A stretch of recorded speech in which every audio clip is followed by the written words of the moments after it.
Um, Unemployment claims, which you all saw the data come out this morning.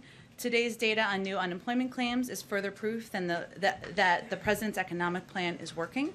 Today marked yet another new pandemic low in initial unemployment claims, the lowest level since March of 2020. And the 4-week average of new claims continued to decline, dropping to its lowest level in 16 months, down 55% since when President Biden took office.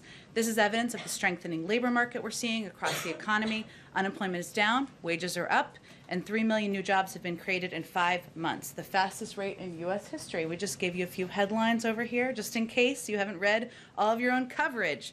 And because of the president's rescue plan and his work curbing the pandemic, the United States is expected to return to full employment by next year instead of 2024, which was the projection when the president first took office. Another piece of news today, we heard the president, of course, announce today that $15 billion in child tax credit payments were distributed to tens of millions of families, covering 60 million children. Working families will receive these payments on the 15th of every single month for the next year, thanks to the American Rescue Plan. 86% of American families will receive their payment by direct deposit. It will show up in their bank accounts as Child CTC. Others will receive their check in the mail today or in the next few days. And just as a reminder, the American Rescue Plan is providing the largest ever child tax credit, and this is a historic increase that will provide middle-class families with critical tax relief, and many project it will help cut the child poverty rate in half. I have a little update for all of you on ransomware as well as vaccines, and then we'll get to your questions. In April, the president directed agencies to take aggressive action to counter the ransomware threat at home and abroad. We have coordinated these efforts, regularly convening an interagency task force that drives coordinated whole-of-government action to counter ransomware. Participation spans the whole government, including law enforcement, the intelligence community, center risk management agencies, regulators, and other national security agencies. Today, as a part of our ongoing ransomware efforts, the Department of Homeland Security, Department of Justice, Treasury, and State announced new resources and initiatives to protect American businesses and communities from ransomware attacks. Those include the Department of Homeland Security and the Department of Justice launched StopRansomware.gov, a coordinated federal government one-stop resource for public and private sector organizations to reduce their risk of ransomware attacks. The Department of Treasury announced a FinCEN exchange on ransomware to discuss efforts by the public and private sectors to increase targeted information sharing and analysis and pursue criminal actors and networks that engage in such attacks. And the Department of State announced it will offer up to $10 million in rewards for information leading to the identification or location of any person engaged in state-sponsored malicious cyber activities. This is a part of our ongoing efforts and our ongoing work of our interagency process that is a newer initiative in this administration. Finally, last night, Haiti received 500,000 doses of COVID-19 Moderna vaccines donated by the United States through the COVAX facility, and we will send in a significant amount of additional doses to Haiti soon in consultation with local health authorities.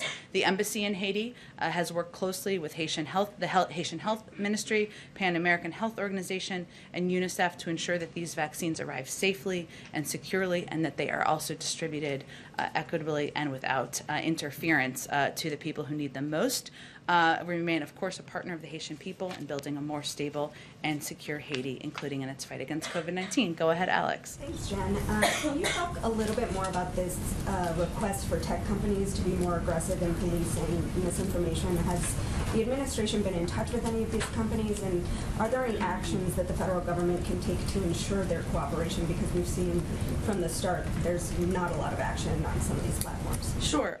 Well, first, we are in regular touch with these social media platforms, and those engagements typically happen through members of our senior staff, but also members of our COVID-19 team. Given, as Dr. Murthy conveyed, this is a big issue of misinformation, specifically on the pandemic.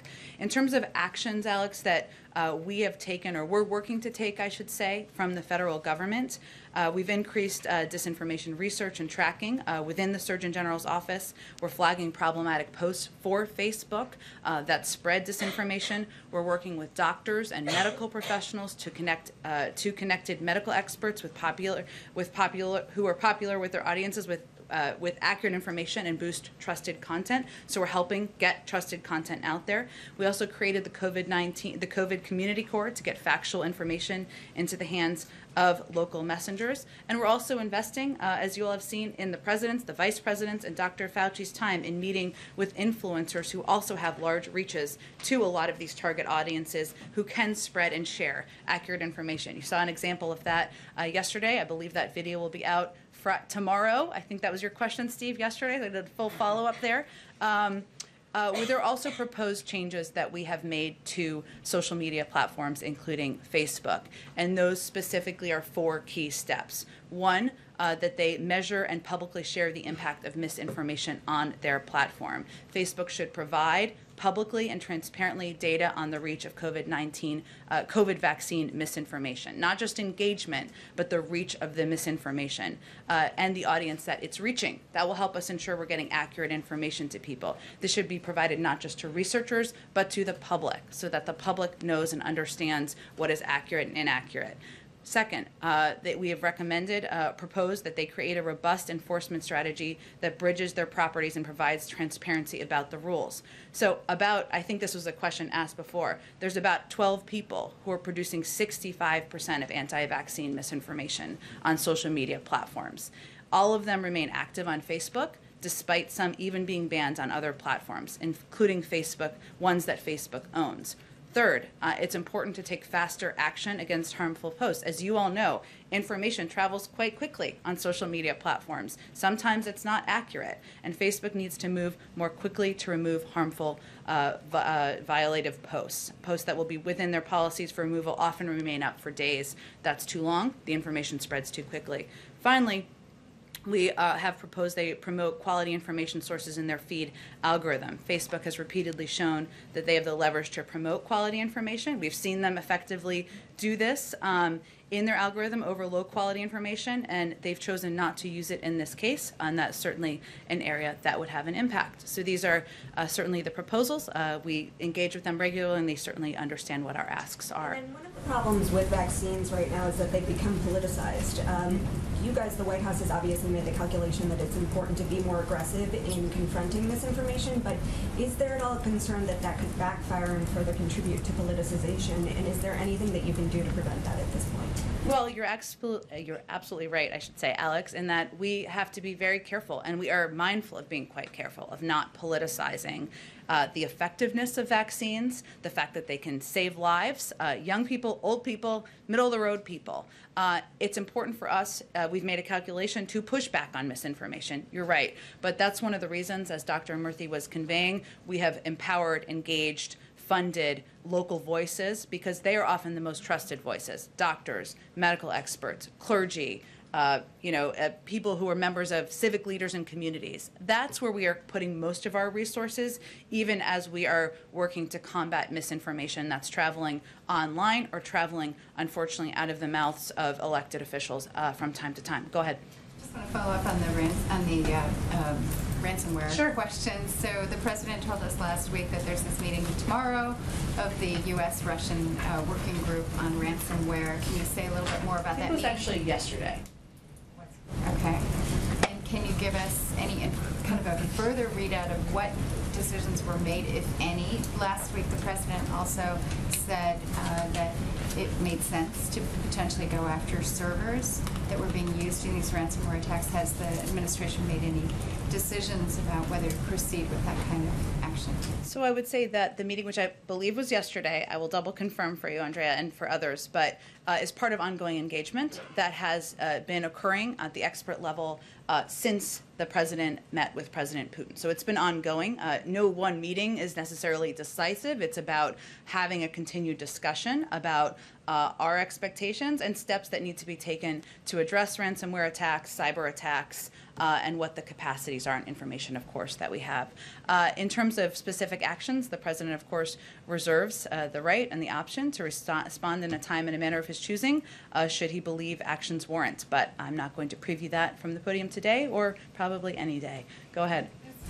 So a senior administration official had told us in the aftermath of that conversation that we should expect action within days and weeks, and some of it would be visible, some of it would not be visible. I understand that you can't share a lot of information, but can you say whether any action has in fact been taken that perhaps is not visible to us? There's nothing more I can preview or detail for you from here. I certainly understand the interest. Go ahead.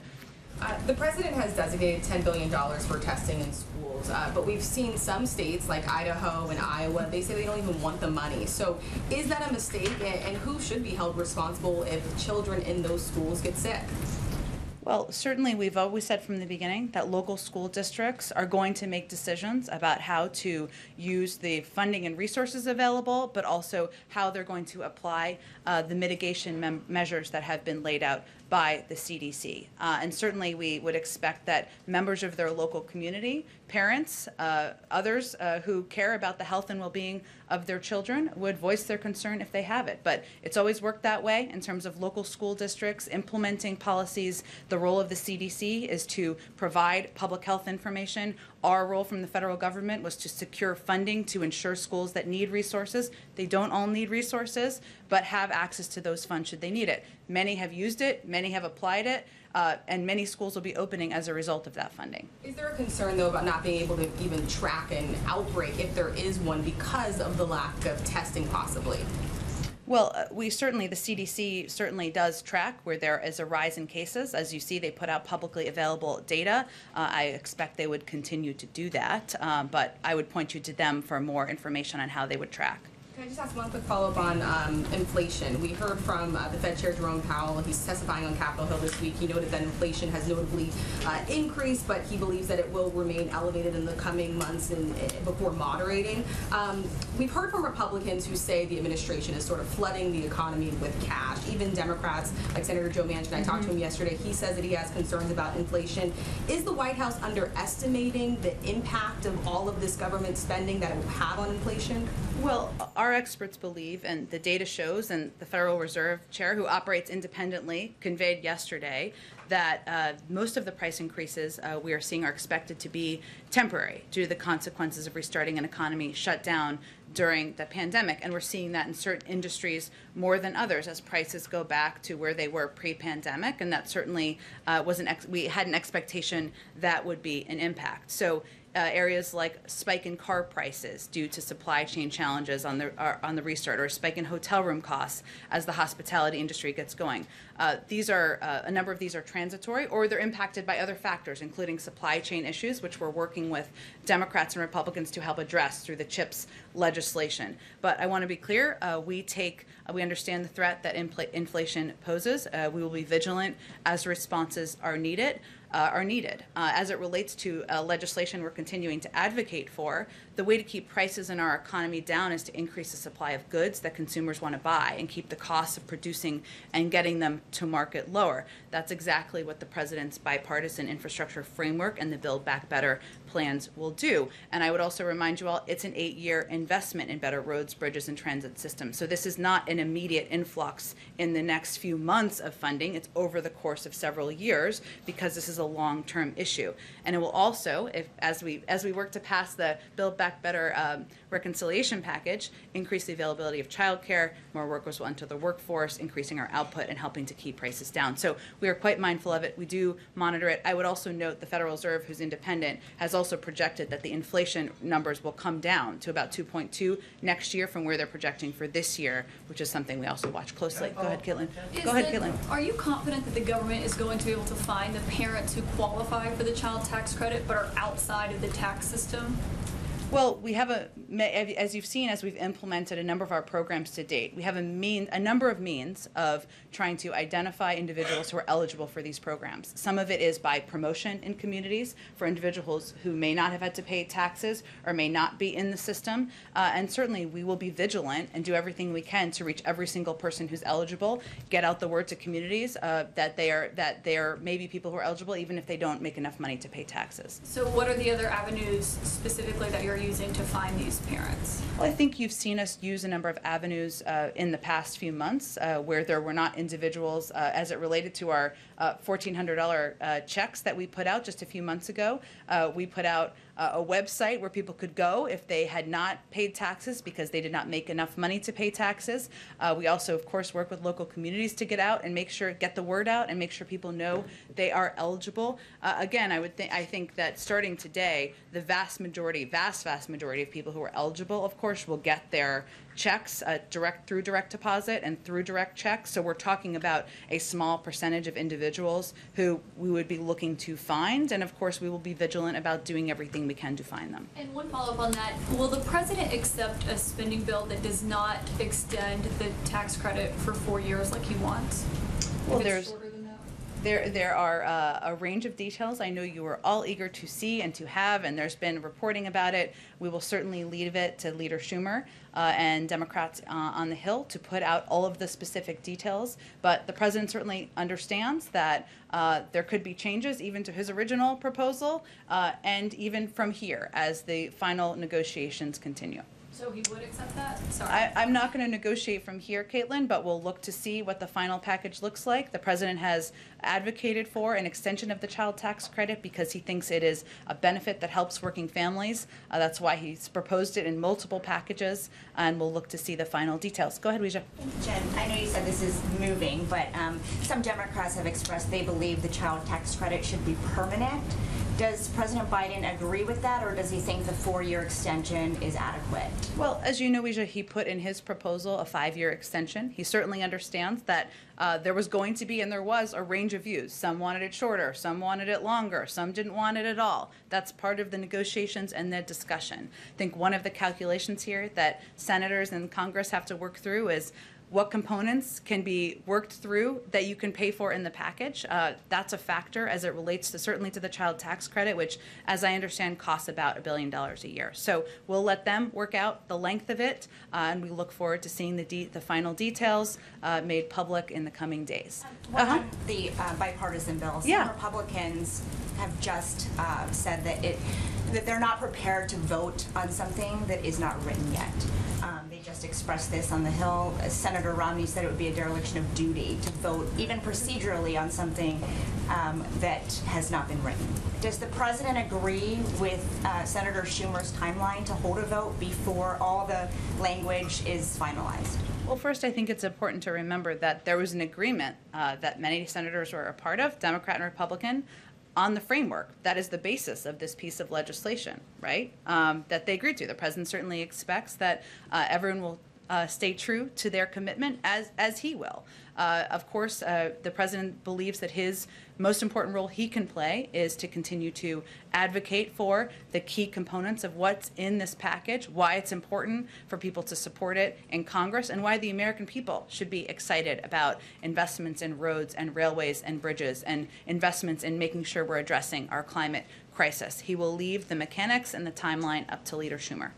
Go ahead. Thank you, Jen. Now that you've had a few days to think about it, does this White House still think the protests in Cuba are happening because people are upset about a rise in COVID cases there, or is there some thought maybe given to the possibility that they are protesting because they are sick of communism? Well, Peter, first I would say communism is a failed ideology, and we certainly believe that. It has failed the people of Cuba. They deserve freedom. They deserve a government that supports them, whether that is making sure they have health and medical supplies, access to vaccines, or whether they have economic opportunity and prosperity. And instead, this has been a government, an authoritarian communist regime that has repressed its people and has failed the people of Cuba. Hence, we're seeing them in the streets. But I would note that the ideology of the government, which has failed, has led to a lack of access to economic opportunity, to medical supplies, to COVID vaccines. So all of those pieces are true. And there are protesters now in this country who are chanting as these protests in Cuba are going on, where is Biden? So where is he? What is he doing to protect these people who are rising up against the leaders of this failed experiment? Well, first, he is certainly advocating for and speaking out as we've put out a statement, multiple statements. Maybe one of you will ask him a question about Cuba today. I will leave it to all of you to determine that. But one, he has made clear that he stands with the Cuban people and their call for freedom. from both the pandemic and from decades of repression and economic suffering to which they've been subjected by Cuba's authoritarian regime. There's an ongoing review of our own policies. And as we look at those policies, one of the big factors is ensuring we are not doing anything to pad the pockets of a corrupt authoritarian regime. And that is certainly a factor as he's considering. But we're looking closely at how we can help in a humanitarian way, how we can help support the voices of the Cuban people. And there's an ongoing policy review in that regard. And we'd be happy to ask him about it later if he calls on us. But one more. Anyone can ask anything they want, One but more go for ahead. you. Why is the Secretary of State Blinken trying to address human rights in the U.S. by inviting experts, UN experts from Cuba and China here? Well, first I would say that the Secretary put out an extensive statement on why he is why he believes that we need to play a role in lifting up and pushing countries to do better on human rights, on ending systemic racism in their countries. And certainly human rights is always going to be a priority for the Biden administration and for this State Department. As the Secretary said in his statement, he believes responsible nations must not shrink from scrutiny of their human rights record. Rather, they should acknowledge it with the intent to improve it, and also push and lift up and shine a light on other countries that need to do better. And that is the role we're playing here from the United States. So you just rattled off all these problems with Cuba. They've got dissenters disappearing down there. In China, they've got 1 million religious minorities in internment camps.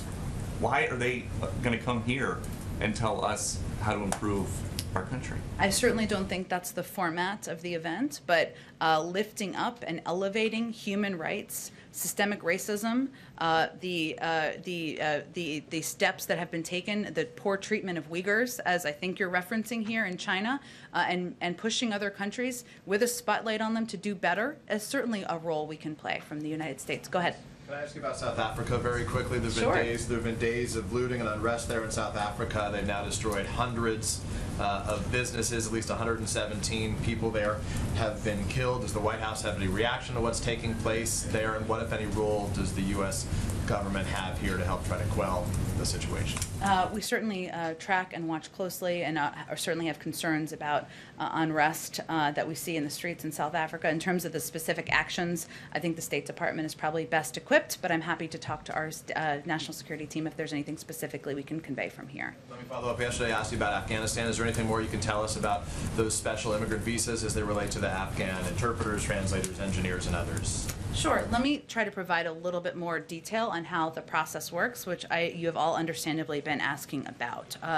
So as I've noted in the past, our immediate focus is on interested and eligible Afghan nationals and their families who have supported the United States and our partners in Afghanistan and are in the application pipeline. So translators, interpreters, others, their family members who are in the process. There are approximately 20,000 Afghans who have applied. So those are the individual interpreters or translators. That does not include their family members. And about half that have completed the necessary paperwork to move forward in the process. I believe also the State Department is going to do a more thorough briefing, but I'll just go through as many details as I can from here. Once individuals, so that's how the process works. Once individuals are approved through the security vetting process, which their paperwork conclusion does not conclude it. There's another vetting process they would conclude.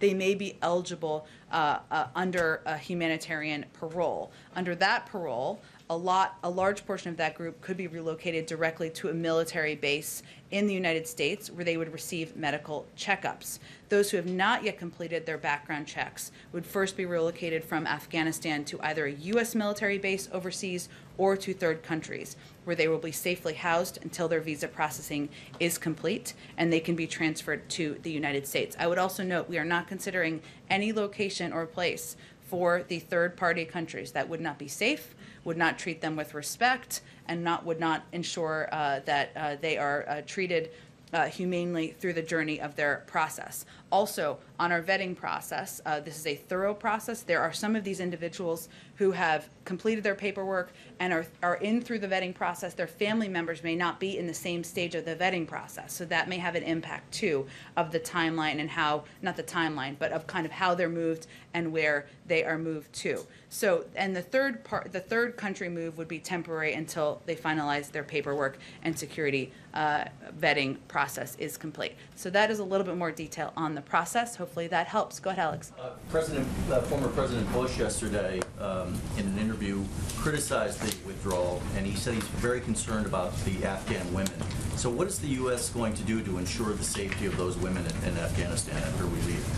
Well, first I would say that the President agrees that we need to ensure we are continuing to support through humanitarian programs, through security programs, the women of Afghanistan. And we certainly respect the right of the former president to voice his view on Afghanistan and the president's decision.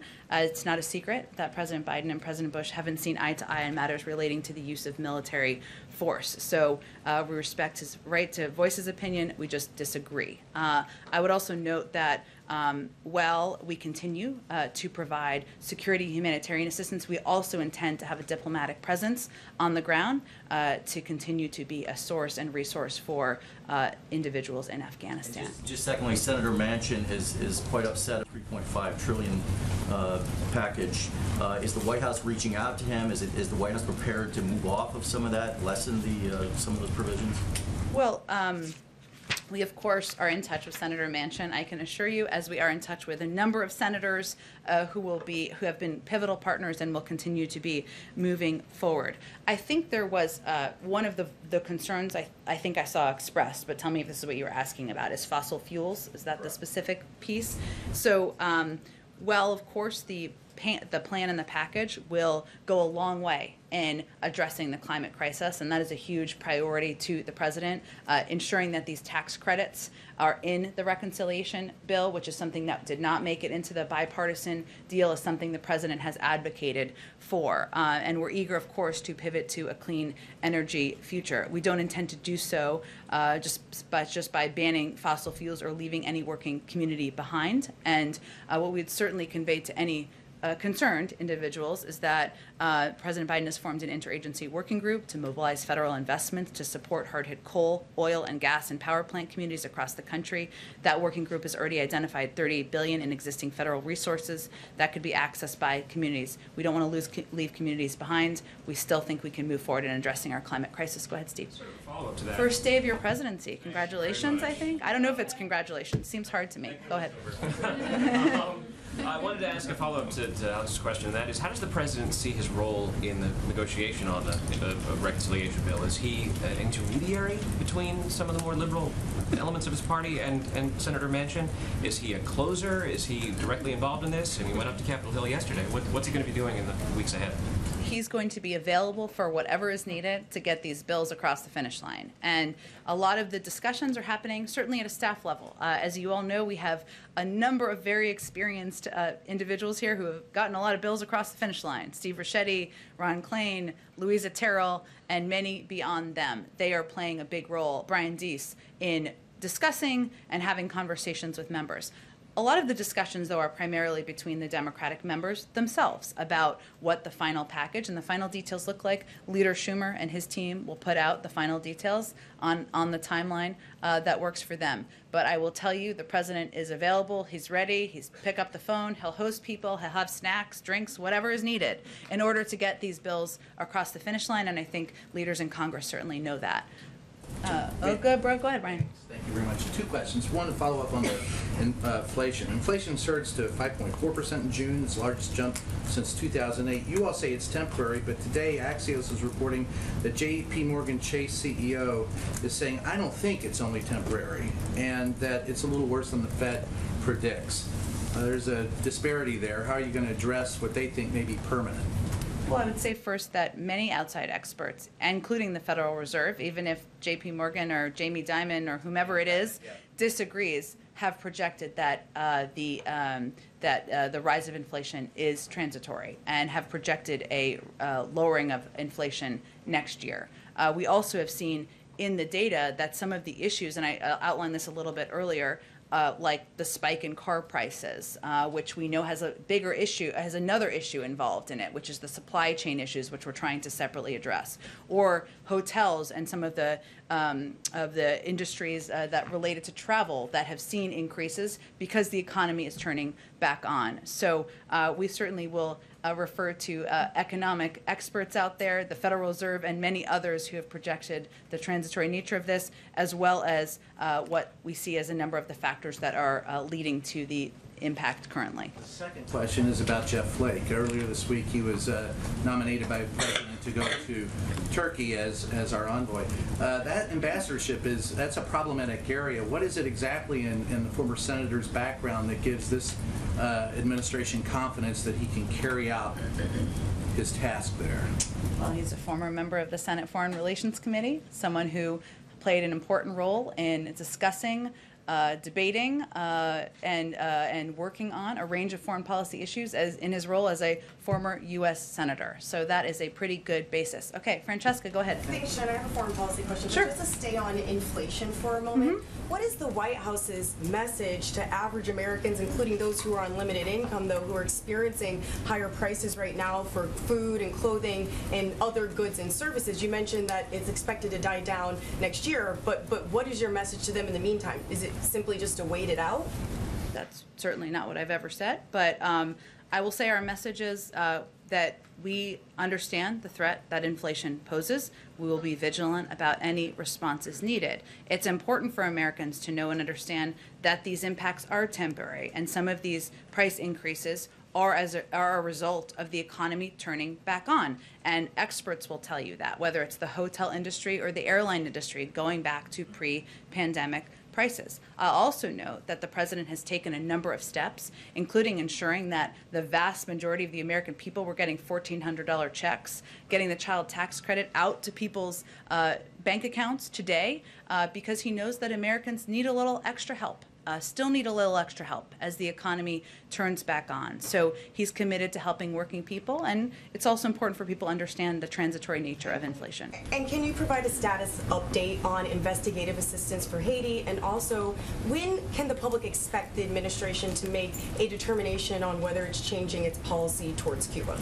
Sure. I don't have anything for you on the timeline on Cuba policy. I will note that we certainly look at the policy through the prism of how we can most help the Cuban people, the people who have been out in the streets looking to have their voices heard in these protests. And even as we look at individual components of policies that would be under consideration, including, say, remittances, there are a range of factors. There are a number, of course, of people who have called for a return for allowing remittances to go from family members to individuals in Cuba. On the flip side of that, or one of the challenges, is the prevention or our desire to prevent remittances or any funding going in the hands or the pockets of leaders in Cuba. So these are challenging issues. There's an ongoing review. I don't have a timeline to preview for you. In terms of Haiti, let me see. I do think I have a little bit of an update for you. Let me see what I have for you. So we've provided a couple of updates of what we've provided. So just in case you don't have this, the FBI is providing investigative assistance to the Haitian authorities at the request of the government of Haiti.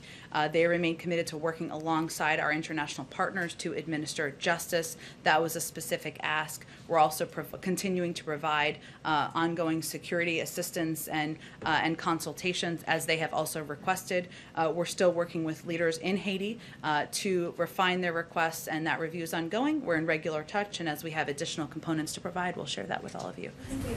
Okay, let's go ahead. One more. Two quick ones. So first, I know. We're wrapping. It's like a last one. The Senate House Democrats say that they want to put citizenship pathway into the reconciliation package. Is the White House supportive of that strategy? Yep. Okay, and then can I squeeze in my last one? Sure. So fast. That was an easy one. Go ahead. Okay, so the Florida's governor and some FEC commissioner and Miami representatives are calling on Biden to greenlight a plan that would allow the deployment of higher altitude communication balloons to beam internet into Cuba. Is this something the administration plans to do, and if not, why not? Well, the lack of internet access, as you know, which is why you're asking, is a huge issue in Cuba, and one that is very challenging for the people of Cuba so they can gain access to accurate information, they can correspond with family members and others. We are certainly looking at that to see what can be done to address, but in terms of that specific proposal, I don't have an assessment of that. I can see if there's more specifics on it. Okay, thanks everyone. Thanks everyone.